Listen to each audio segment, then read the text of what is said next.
थे मेरे शौन अनंत है मेरे प्यार तो पेश तमर सामन आज विशेष आज मैं तमर लहल ही मेरा इनकी निगरी गम। इसका मतलब होता है आज मैं आप लोगों के साथ शादी ब्याह भेग बराता फशक करने वाल छो। तो आज के जमाने की शादी ब्याह के बारे में आप लोगों को पता ही है, पहले लड़का लड़की की मंगनी, उसके बाद लगन अनुसार उनकी शादी। लेकिन आज मैं जो आप लोगों को बताने वाला हूँ वो जो पहले ज़माने में किस तरह की सिचुएशन हुआ करती थी, कैसे व्यवस्था होती थी समाज में, और क्या क्या हुआ करते थे शादी ब्याह के लिए, वो बातें मैं आप लोगों को बताने के लिए यहाँ पर आया हूँ। तो उसमें काफ़ी कुरीतियाँ भी थीं, लेकिन व्यवस्था वैसी थी। तो लेकिन ये जो सिचुएशन है तो वो सिचुएशन आपके सम्मुख है। तो जो पहले जो हमारे यहाँ शादी हुआ करते थे वो कहते थे दाम तारो शादी। दाम तारो शादी, दाम तारो शादी का मतलब यही होता है कि जैसे कोई सामर्थ्यहीन व्यक्ति है जिसको कुछ पैसे की आवश्यकता है, कुछ सामान की आवश्यकता है, ऐसे में अगर वो अपनी लड़की की शादी किसी के साथ करना चाहता है तो वो जो है लड़की का मूल्य लिया करता था, तो वो जो है दाम तारो। लेकिन ये जो सिचुएशन है ये ऐसा सब समाज में एक्सेप्टेंस इसका बढ़ता गया, फिर सभी जगह जो है इसका जो है दाम तारो वाली बातें होने लग गई। तो दाम तारो में गर्व भी महसूस करते थे, देखा मैंने तुझे जो है दाम दे के लेके आया हूँ, और लड़की भी बोलती थी देखा मैं इतना था कि तुमने मुझे जो है इतना दाम दिया तभी मैं आई। तो इस तरह का जो है एक्सेप्टेबिलिटी जो है समाज में बनते गया, और जिन जो लोग जो है ये दे नहीं पाते थे दाम तो उनको वो बोलते थे थाटी। थाटी तो थाटी का जो है समाज में उतना एक्सेप्टेबिलिटी नहीं हुआ करता था। कुमाऊं में कहते उसे छरौली। तो जो दाम तारो है, दाम तारो में क्या होता था, जैसे भाई बरात है तो भाई बरात दिन की वह छोड़ छोड़ी जो है बरात आना फिक्स कर, जैसे मंगनी हुआ भाई बरात मतलब मंगनी, तो उस दिन जो है दाम तारो वाली बात आते है कि जो है मूल्य निर्धारित किया गया। उसके बाद एक बेल बकर वो जो है छोड़ी घर पूजा देने पे, और कुछ जो डबल थे वो पूजा देने पे, तो बेल बकर पूजा दे, तो जो डबल थी वह करीब है शत मुनरा, तो शत मुनरा जो है वह दे देने पे। तो इस तरह का हुआ। और दाम तारो में जो शादी ब्याह होती है तो उसका जो कर्म कांड होता है वो गोठ में नहीं होता है। गोठ में कन्यादान का जब होता है शादी ब्याह तब जो है गोठ में होता है, लेकिन दाम तारो वाले में जो शादी ब्याह होता है वो जो है आंगन में होगा या घर के अंदर होगा। तो ये है दाम तारो के बारे में। दाम तारो का एक और सिचुएशन में आपको मैं बताना चाहता हूँ। मैं एक बार क्या हुआ कि एक गरखा हुआ और ये गरखा हुआ, तो इस गरखा और इस गरखा के लड़का लड़की में जो है आपस में जो है हो गया भात बिठा गए। तो भात बिठा गने बाद जो है वही बेल बगाड़ दिएल छत मुनरा दिएल, तो अभी यू मान लीजिए छोड़ वाल से यू छोड़ वाल से तो यू छोड़िल बाइज में खुद आगे बरियात गए। तो ऐसे सिचुएशन में क्या हुआ वहां पे, तो इनको तो बड़ा गुस्सा आ गया। तो ऐसा यार जब भात बिठा गए हमें बैल पकड़ दे दिएल शायद मुनरा दे दिएल तब वो छोड़ कस के भाई, तो इनको गुस्सा आया, ये गए और लड़के का अपहरण करने के लिए गए। तो जब अपहरण करने के लिए गए तो पुलिस केस बन गया। जब पुलिस केस बन गया फिर जो है बात जो है न्यायालय में पहुंच गया। जब बात न्यायालय में पहुंच गया तब बात सुनी गई वहां पर, तो वहां पर कहा कि यार यहाँ तो इनका तो ऐसे ही चलता है यहाँ पे कि भाई जब भात बिठा हो गया, बेल बकड़ दिएल शत मुनरा दिएल, फिर लड़की वालों ने जो है ये बातें नहीं रखी, तो बजाय लड़की वालों को हर्जाना देना पड़ेगा लड़के वाले को। तो लड़के वालों ने जो है उस लड़की को जो है एक्सेप्ट नहीं किया, उसके बदले उन्होंने जो हर्जाना लिया वो लिया 1700 रुपये। तब से जो है जब भी बातें होने लगी जो है दाम तारों का तो 1700 रुपये फिक्स हो गया।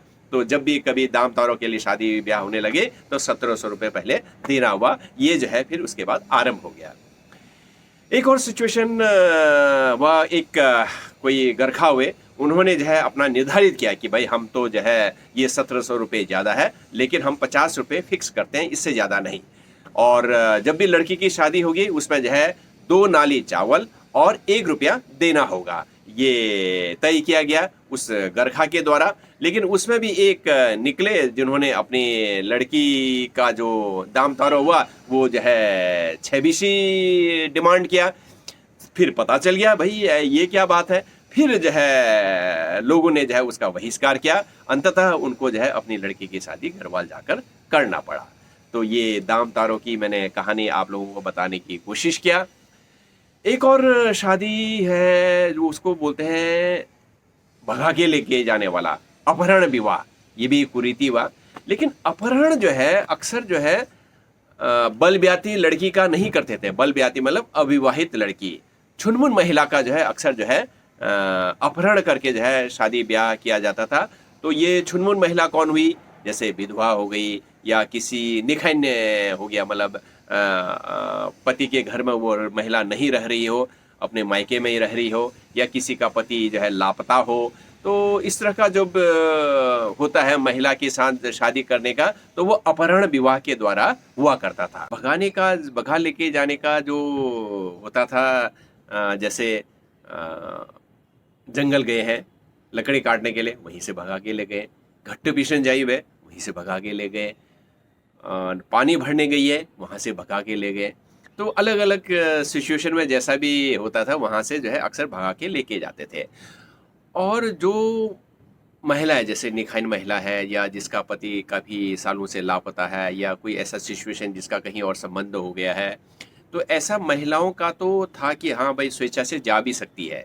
लेकिन जो विधवा थी, उनको स्वेच्छा से जाना वो समाज एक्सेप्ट नहीं करता था, उनको फिर भगा के लेके जाने वाली बात किया करते थे। और अपहरण विवाह में भी क्या होता था कि जैसे मान लीजिए ये एक गरखा है और ये दूसरा गरखा है, यहाँ की महिला को ये गरखा के लड़का जो है वो भगा के लेके शादी किया उसने। तो क्या होता था, यहाँ के कुछ पुरुष लोग जो है इस गरखा के घर जाते थे और ताकते थे कि रात में या जब भी जो है जैसा मौका मिले तो वो लड़की से संबंध करते थे, तो महिला से, भाई तुम राजी हो या बिरैच्छा, मतलब तुम राजी हो या राजी नहीं हो। मान लीजिए लड़की ने कहा मैं राजी हूँ, तो ये जो है चुपचाप लोग आ जाते थे। तो ये जो समूह था उसको बोलते थे कटक। क्या बोलते थे? कटक। कटक समूह, कटक पूछ गया। तो जैसे मान लीजिए इसने कहा मैं राजी नहीं हूं, फिर तो आन बान वाली बात आ जाती थी कि कैसे जो है तुमने जो है हमारे गांव की महिला को जो है भगा के ले गया। तो जो है फिर लड़ाई झगड़ा का जो है नौबत आता था। तो ऐसे में किसी तरह से कैसे कर सकते, लेकिन ये अपने महिला को हर हालत में ये वापस लेके आते थे। तो जब भी अपहरण विवाह या भगा के लेके वाला विवाह पे, यहाँ पर भी जो है दाम तारो अवश्य लागू होता था। तो इसमें भी जैसे मान लीजिए पति के यहाँ से लेके आए तो दाम तारों का भाव यहाँ देंगे। मान लीजिए कोई महिला जो है मायके में बैठी है माँ बाप को, तो दाम तारों का जो है उसको देंगे, तो उसको बोलते हैं मैच्योर। मैच्योर बोलते हैं। तो इस तरह का जो है ये अपहरण वाली हुआ। दाम तारों में एक और सिचुएशन मैं आपको बता रहा हूँ मैं। जैसे ये पति हो गया, पत्नी, तो इनका बच्चा हो गया। उसके बाद पत्नी कहीं और चला गया, लड़की बड़ी हुई, अब लड़की की शादी होना है। तो लड़की का जो दाम तारो है वो जो है जहाँ रह रही है पिताजी के साथ, तो वो पिताजी को ही वो मिलेगा दाम तारो। माना कि लड़की वो चली गई, उसके साथ उनके बच्चे भी गए, तो वहाँ पर लड़की की शादी वहाँ पर हो रहा है, तो वो दाम तारो इधर मिलेगा। तो ये भी सिचुएशन कभी कभी आता था। तो इस तरह से जो है व्यवस्था किया गया था। और जो एक और शादी जो हुआ करता था वो है हॉटो बरियात। हॉटो बरियात का मतलब हुआ, जैसे मान लीजिए ये दो घर रखा हुए, एक लड़का है लड़की है, एक लड़का एक लड़की है, लेकिन न इस लड़के की शादी हो पा रहा है, न इस लड़के का शादी हो पा रहा है। तो ऐसे में क्या करते थे, इस लड़के को ये कहेंगे मैं अपने लड़की देता हूँ, और इस लड़के को ये कहेगा मैं अपने लड़के। तो हॉटो बरियात में जब हॉटो बरियात तय हो गया, फिर शादी जो है अपने कर्मकांड के हिसाब से, जैसा उनका सहूलियत है उसके हिसाब से हुआ करता था।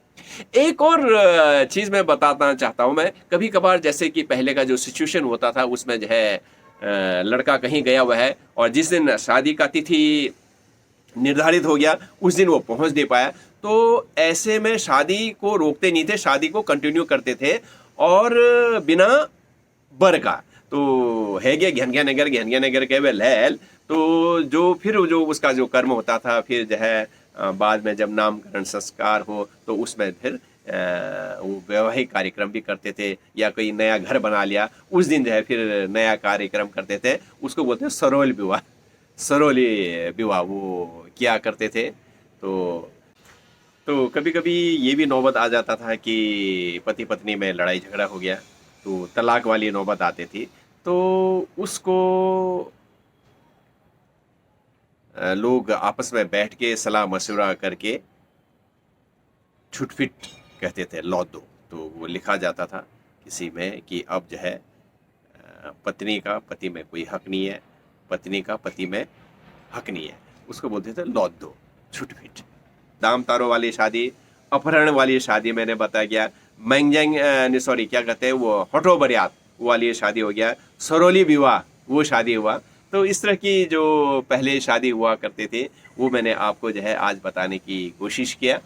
तो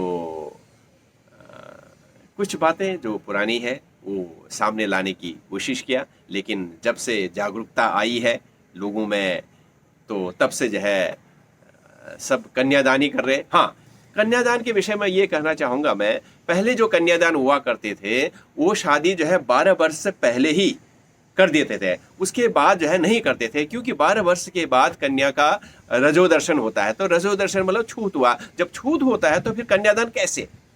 तो इस विचार से जो भी शादी हुआ करते थे कन्यादान का वो भी जो है 12 वर्ष से पहले हो जाता था। लेकिन समय बदल गया है, लोगों को लगने लग गया कि बाल विवाह से कितनी जो है हानि होती है, कितना नुकसान होता है। तो फिर जो है जब शादी का उम्र 18 साल या उससे ऊपर हो गया, फिर भी आजकल जो होता है वो कन्यादान होता है और उस रूप में शादी होता है। तो ये सारी बातें मैंने पुरानी आपके सामने रखने की कोशिश किया। तो कस लग बन लगी तो इसी तरह से चेचेवा चैनल में जोहार मुनशारी की बातें करते रहेंगे। तो की कलाती मजाकर चेचवा